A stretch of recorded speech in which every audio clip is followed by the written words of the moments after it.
There are things men say that they believe sound loving, supportive, even noble. But when a woman hears them, she doesn't feel cherished. She feels uneasy. She feels the weight shift. You say it from a place of sincerity, from attachment, from wanting to be close. And yet, almost without warning, her tone changes. She pulls back. She becomes colder, less responsive, less present.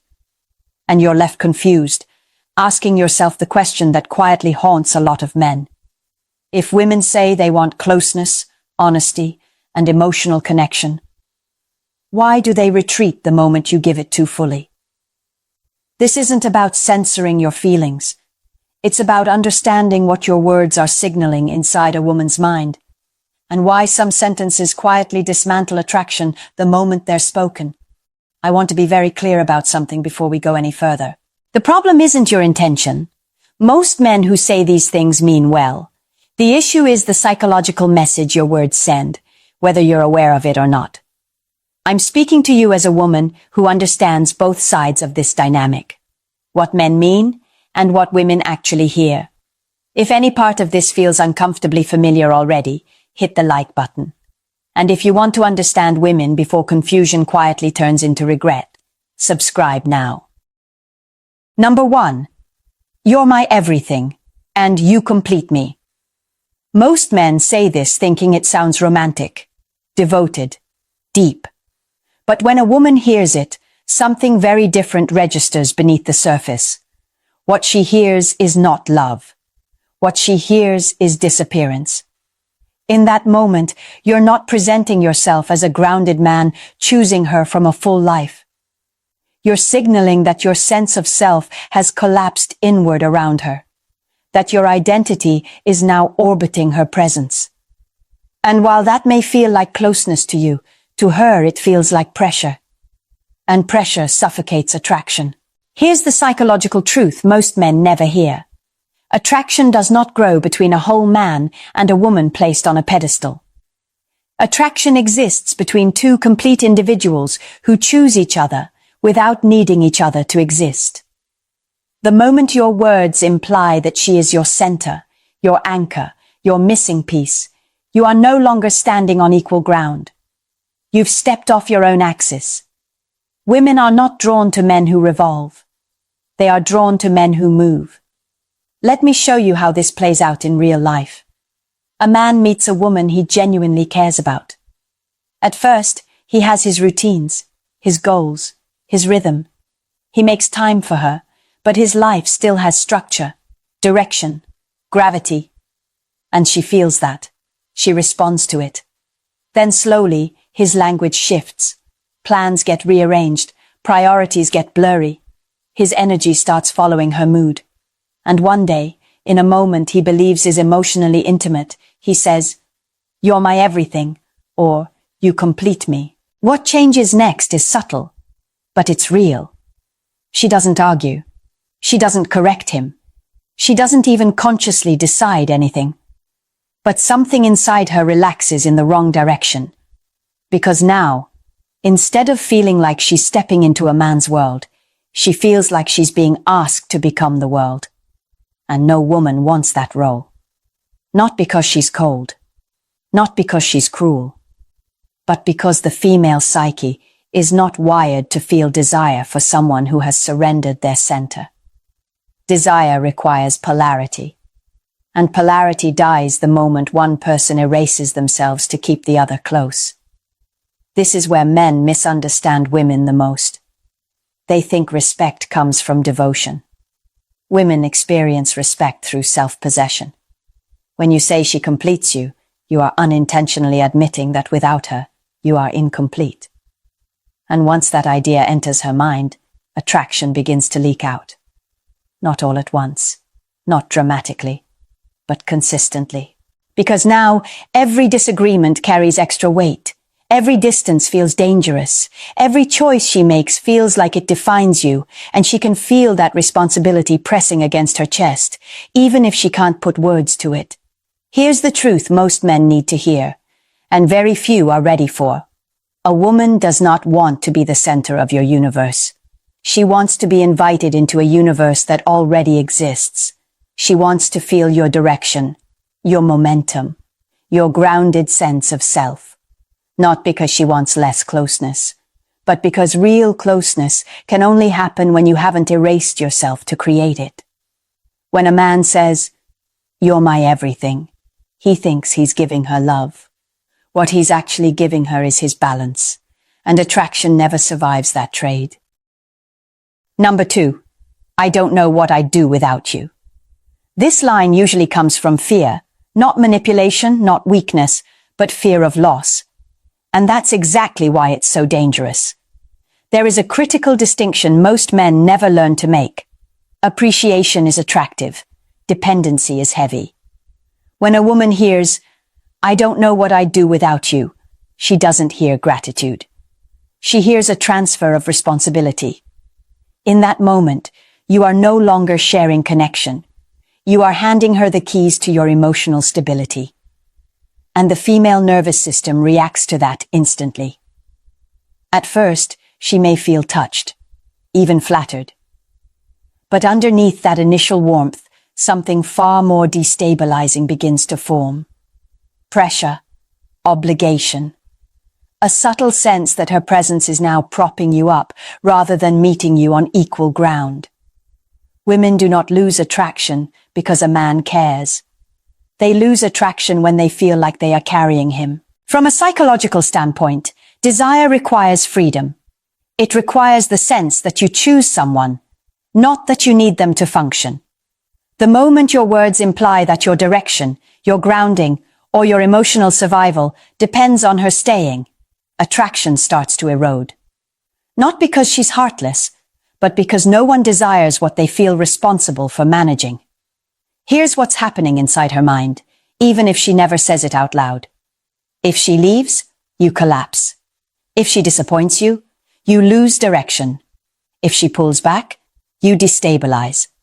That is not romance.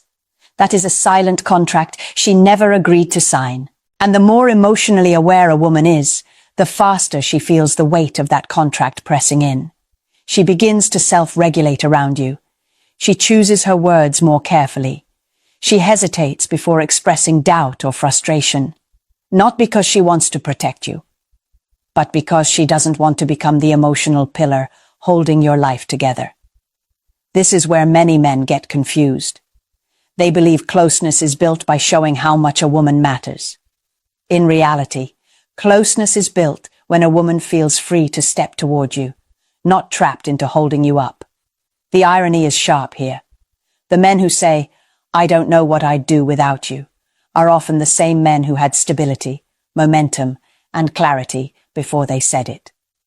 And the moment they verbalize dependency, they begin to leak the very qualities that attracted her in the first place. Because now, instead of feeling your direction, she feels your attachment. Instead of sensing your grounded presence, she senses your need. And need, uncontained need, shifts the dynamic from desire to duty. This is the part that hurts, but it matters. Attraction doesn't die because you're vulnerable. It dies because you've placed your emotional survival in someone else's hands. A woman can admire a man who wants her. She cannot desire a man who needs her to function. And once that line is crossed, no amount of reassurance can reverse the shift, because the message has already been delivered. Number 3, I'll never hurt you. This is one of the most common promises men make, and one of the most damaging. It sounds honorable, protective, even noble. But psychologically, it's a trap you set for yourself the moment the words leave your mouth. Because no human being can keep that promise. Pain is inevitable in any real relationship. Misunderstandings happen. Tension happens. Disappointment happens. And the moment you promise perfection, you create a moral contract that cannot survive reality. Here's the part most men don't understand about female psychology. Women do not anchor to intentions.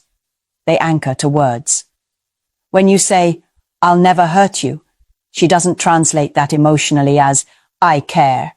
She registers it as a standard, a fixed reference point, And once it's established, it becomes something your future actions are measured against, not consciously, instinctively. So when conflict eventually appears, and it always does, the disagreement is no longer just about what happened. It becomes about betrayal of a promise, about inconsistency, about trust being broken, even when the situation is complex and human. This is how men accidentally hand women emotional leverage without realizing it. The promise itself becomes the weapon. You forget the sentence the moment it's spoken. She remembers it the moment she feels hurt. And from that point on, every mistake carries double weight. Because now, you're not just imperfect, you're failing a vow you volunteered without being asked. Women don't respect men who try to be flawless. They respect men who are accountable. There is a massive difference. Accountability says, I will own my actions when I'm wrong.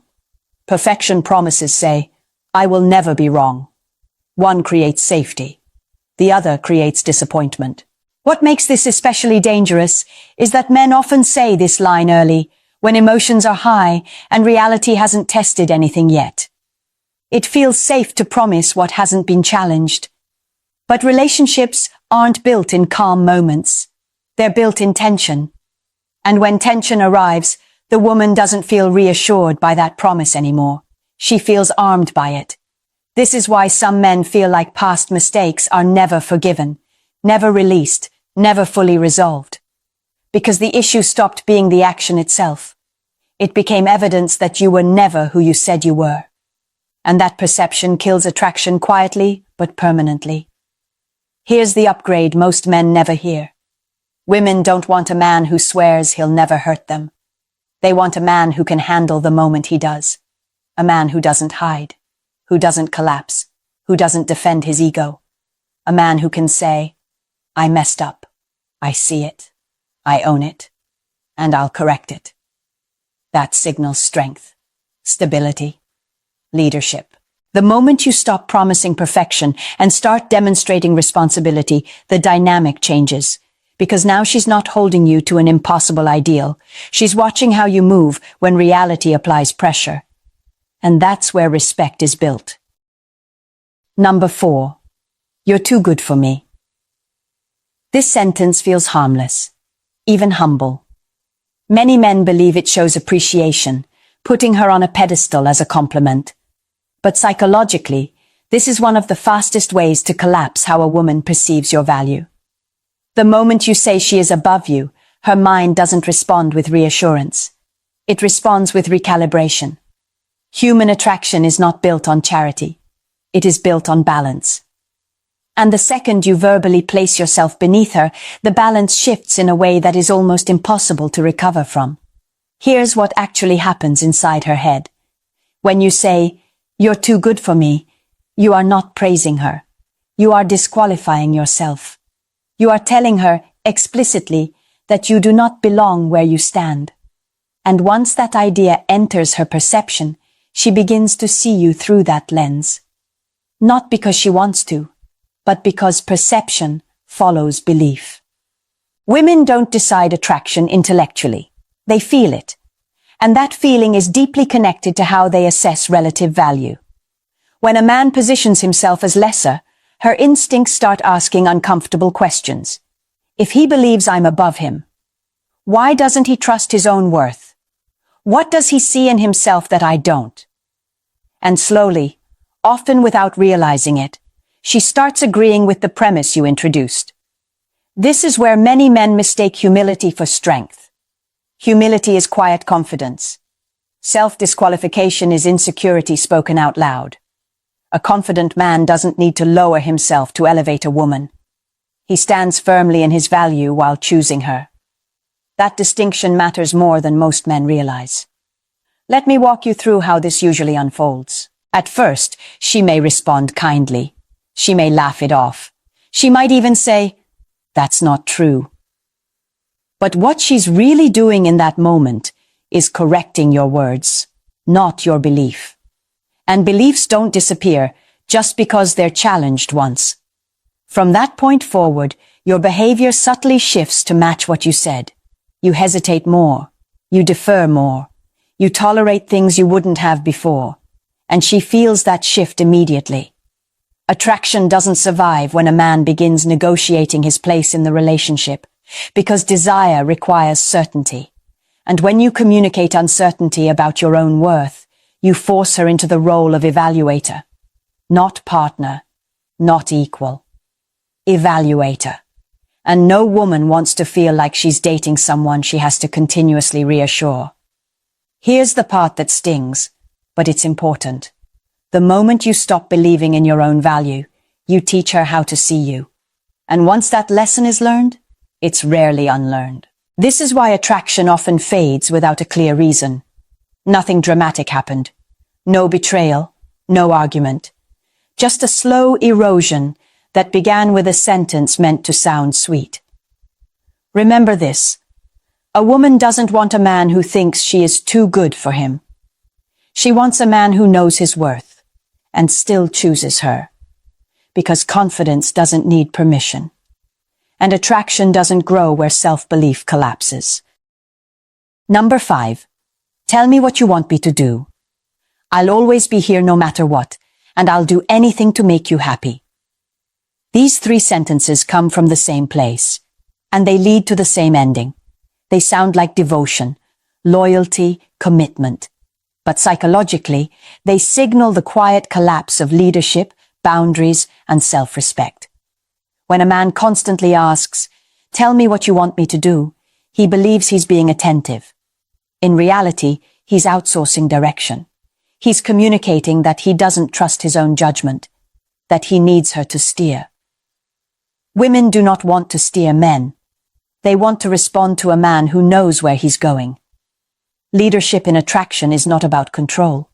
It's about orientation. It's about being grounded enough in your values, standards, and direction that she can relax into her feminine response instead of being forced into decision-making and emotional management. The moment you repeatedly ask her to tell you how to be, how to act, how to move, something critical breaks, because now she's no longer reacting to your presence, she's managing it, and management kills desire. The same dynamic appears when you say, "I'll always be here for you, no matter what." This sentence is often delivered as reassurance, but what it really communicates is unlimited access without consequence. You are telling her there is no line she can cross that would cost her your presence. And here is a truth most men don't want to face. Boundaries are not punishments. They are proof of self-respect. When a woman knows a man will never leave, never push back, never withdraw, regardless of how he's treated, her subconscious begins to test. Not out of cruelty, but out of instinct. She wants to know where the edges are. When there are no edges, respect dissolves, because respect requires limits. And then comes the most destructive sentence of all. "I'll do anything to make you happy." This is where everything collapses at once. With these words, you are announcing that her happiness outweighs your standards, your boundaries, and your integrity. You are signaling that you are willing to betray yourself in exchange for approval. That puts you in a submissive psychological position, whether you intend it or not.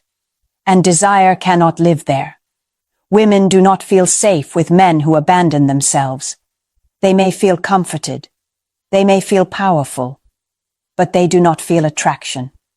Because attraction requires polarity, and polarity requires a man who stands for something even when it's uncomfortable. Here's how this typically ends.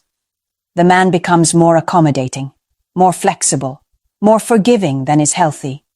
He stops voicing discomfort, stops asserting needs, stops holding standards. And the woman, sensing this shift, begins to lose respect, not consciously, but viscerally.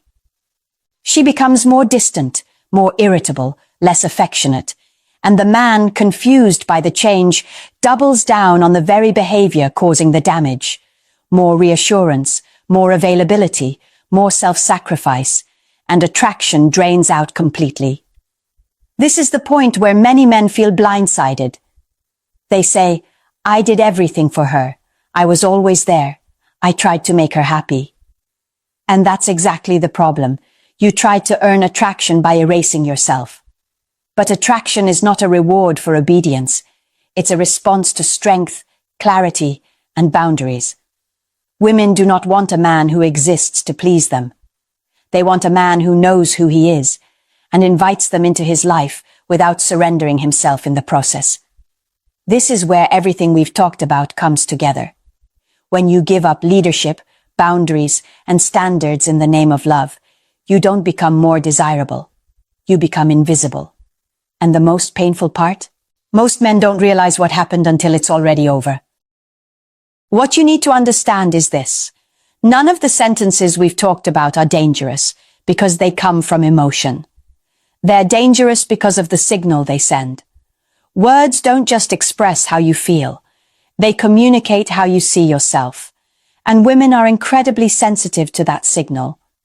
When your language erases your identity, transfers your emotional stability, promises perfection, collapses your value, or sacrifices your boundaries, attraction doesn't fade because you weren't loving enough.